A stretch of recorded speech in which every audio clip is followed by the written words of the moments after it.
So hello and welcome to the video. This is the P&O Azura and I recently spent 7 nights on her cruising around the Canary Islands with a side order of Madeira. I had a great time, even if the cruise experience with P&O was a little disappointing, as I reported in this video. I reviewed my cabin in this video and I tried to summarise what I think makes P&O different from its competitors in this video. And finally, to round out the series, this video will review the ports we visited, including some practical information which I hope will be helpful if you have an upcoming stop in any of these ports. So if that sounds good, stick around! Hi, I'm Matt and I love cruising. I love the ships, the places you visit, the entertainment, and every now and again I'll also enjoy a drink. So subscribe to see where I go next and perhaps get some inspiration for your next cruise. We boarded the ship in Tenerife after flying down from London and being bussed up from Tenerife's South Airport. I'll talk about Tenerife itself when we get back, but our first stop after a sea day was Funchal in Madeira. We'd actually had a medical issue on board, so the captain put his foot down and got us to Madeira quite late in the evening of the sea day, which allowed the passenger to be taken to hospital, but we weren't allowed off until the scheduled arrival time the following morning. I'd not been to Madeira before, and although it's part of Portugal, it does count as a standalone territory in the Travellers Century Club, which takes me to 138 territories visited. And I think it's fair to say that Madeira didn't welcome us with its very best weather. Madeira is mountainous, almost comically mountainous, and as our excursions focused on vistas and viewpoints, it was a bit disappointing. Our first stop offered a panoramic view of Funchal. Our second stop was at a panoramic restaurant. Not great views upwards, but at least we did get a view over the nearby village.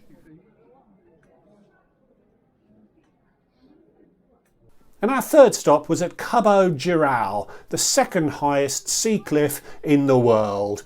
Although in this case it might not have been a bad thing for us to have not been able to see the 580 metre sheer drop.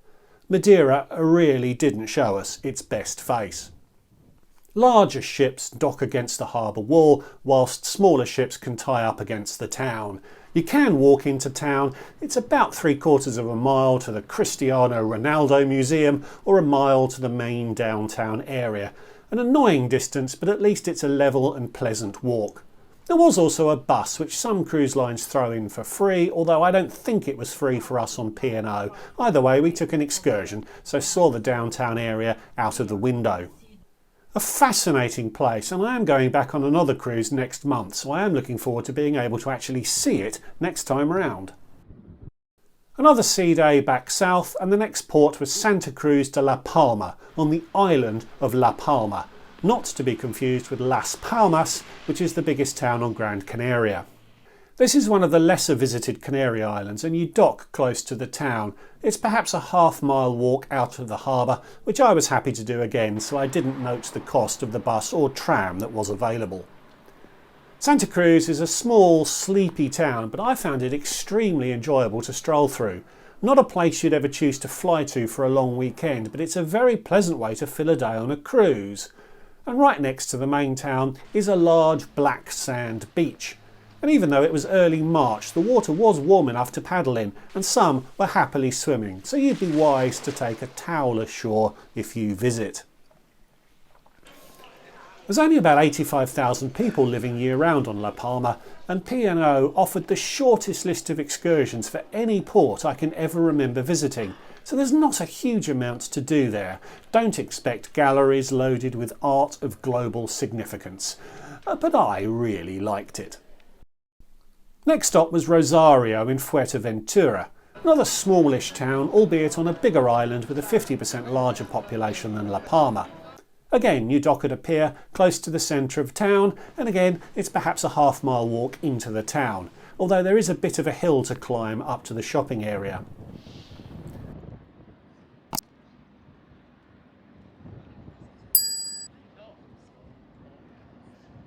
The town itself was a little less picturesque and more functional than Santa Cruz and La Palma, but it was still nice enough. and it looked as if a cultural performance was brewing in the town, although I'd left my mother on a bench by the harbour, so didn't linger to enjoy the full spectacle. Rosario probably wasn't the highlight of the cruise, but there are beaches and other attractions not too far away if you want to be a little more intrepid than we were. And back to Santa Cruz in Tenerife. This was a 2-day stop as the structure of the cruise gave us 2 boarding days there, so you were able to head into the town in the evening if you chose.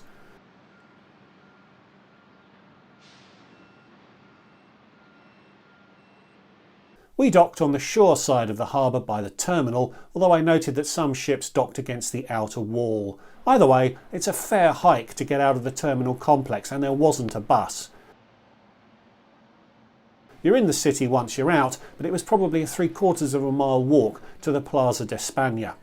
The town of Santa Cruz has a bigger population than the islands of La Palma and Fuerteventura combined, and has twice the population of Funchal, so there was quite a lot more to the town than anywhere else you'll visit on this cruise.